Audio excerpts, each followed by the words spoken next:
सुप्रभात विद्यार्थियों। आदर्श विद्या मंदिर की हिंदी विषय की ऑनलाइन कक्षा में एक बार पुनः आपका हार्दिक अभिनंदन और स्वागत है। विद्यार्थियों, गत वीडियो में हमने विराम चिन्ह की परिभाषा, उसका उपयोग, उसका महत्व आदि के बारे में जानकारी प्राप्त की और 3 विराम चिन्हों के बारे में भी अपनों ने जानकारी दी।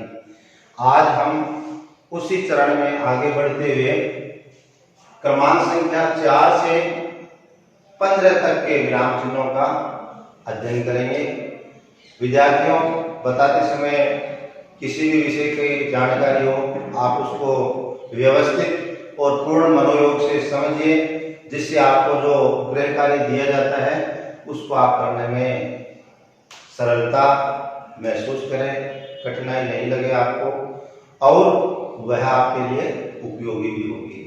विद्यार्थियों, अगला अपना विराम चिन्ह का नाम है पूर्ण विराम, यानी पूरी तरह रुक जाना, जिसको आप खड़ी पाई कह सकते हैं।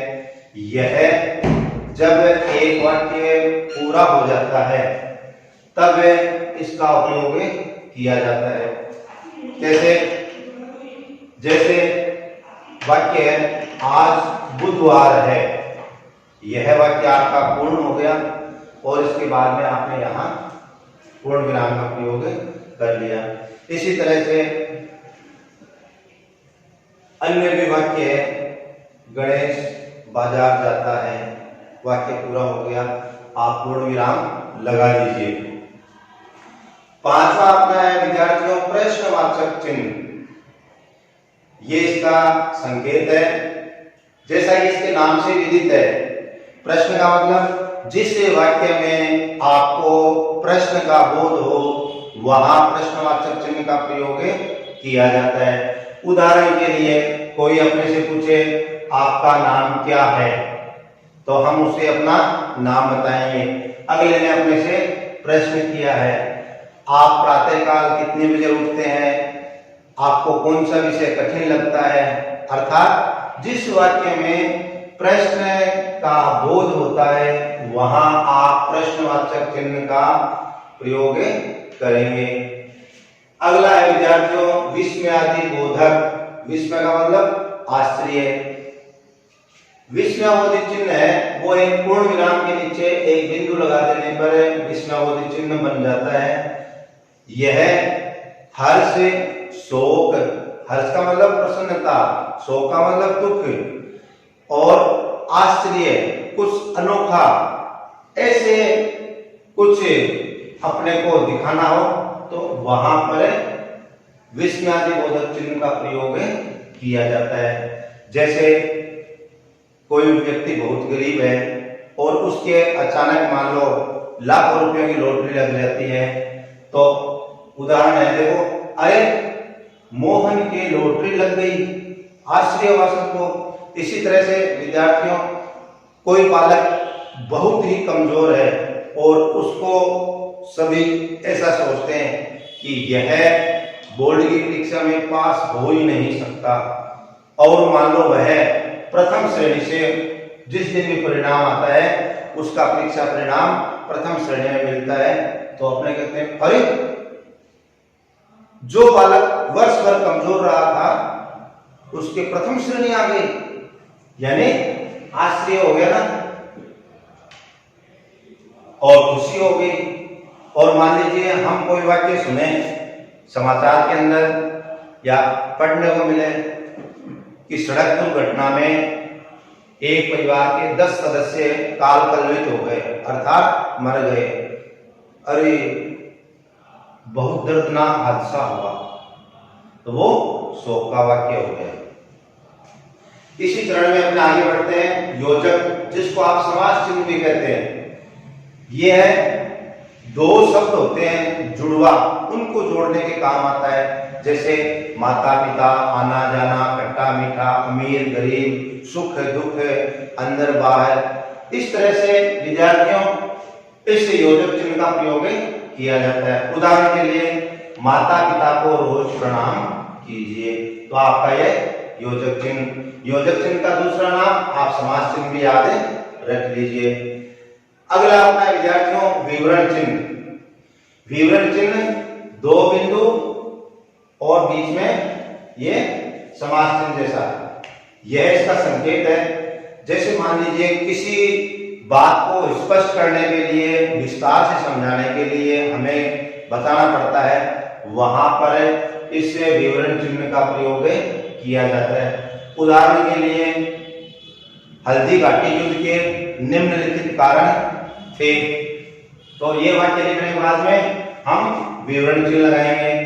आपको यहाँ पर समझाने के लिए मैंने लिखा है पुरुषार्थ 4 है, पुरुषार्थ 4 है। अब ये 4 पुरुषार्थ कौन कौन से, इनको समझाने के लिए लिखा मैंने धर्म, अर्थ, काम, मोक्ष। हंस पद या विस्मरण चिन्ह, विस्मरण के नाम से विद्यार्थी स्पष्ट है कि हम यदि लिखते समय मानव स्वभाव भूल जाते हैं, उस भूली हुई बात को उसी वाक्य में व्यवस्थित करने के लिए जो चिन्ह लगाया जाता है उसे हंस पद कहते हैं। जैसे मुझे कल जाना है, अब आपको बाद में याद आया कि मुझे जयपुर जाना है, तो आपने हंस पद चिन्ह का प्रयोग करके और यहाँ पर लिख दिया जयपुर। यानी भूली हुई बात को उस वाक्य में व्यवस्थित करने के लिए जो चिन्ह प्रयुक्त होता है वह हंस पद या विस्मरण चिन्ह होता है।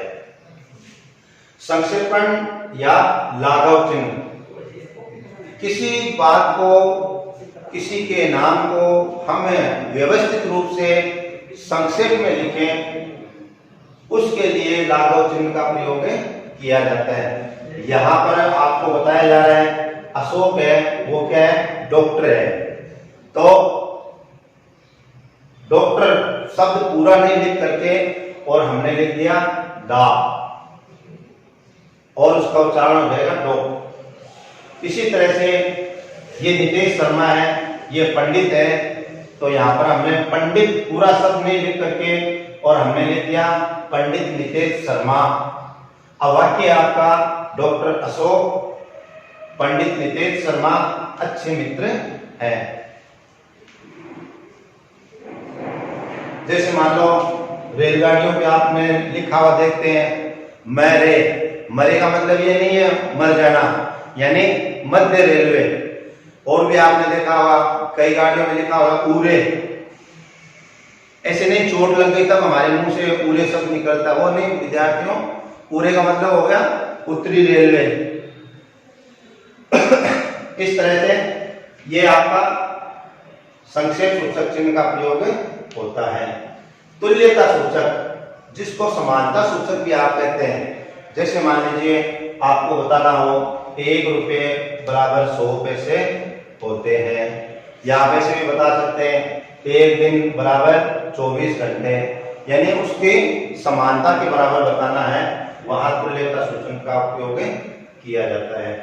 विकल्प चिन्ह, विकल्प का मतलब ये है आपको 2 बातें दी होती है, उन दोनों बातों में से एक का चयन करना होता है, जिसको आप ओब्लिक भी कई बार सुनते हैं। तो आपका वाक्य है कवित्री या कवियत्री में से शुद्ध वर्तनी है, तो ये विकल्प है आपके सामने। इन दोनों में से शुद्ध कौन सा है उसको आपको आगे उत्तर तालिका में बता देना है।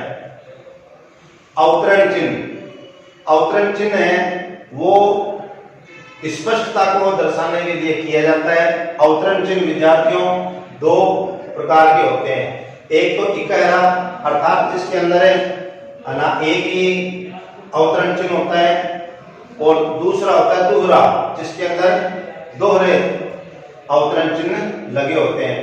इकहरा चिन्ह का प्रयोग हमें किसी व्यक्ति के नाम को, किसी रचना के नाम को, समाचार पत्र पत्रिकाएं पुस्तकों के नाम को संबोधित करने के लिए करते हैं। उदाहरण के लिए रामचरितमानस के रचनाकार तुलसीदास है, तुलसीदास जी ने रामचरितमानस की रचना की है, तो रामचरितमानस को हमने इकहरे अवतरण चिन्ह के द्वारा दिखा दिया है।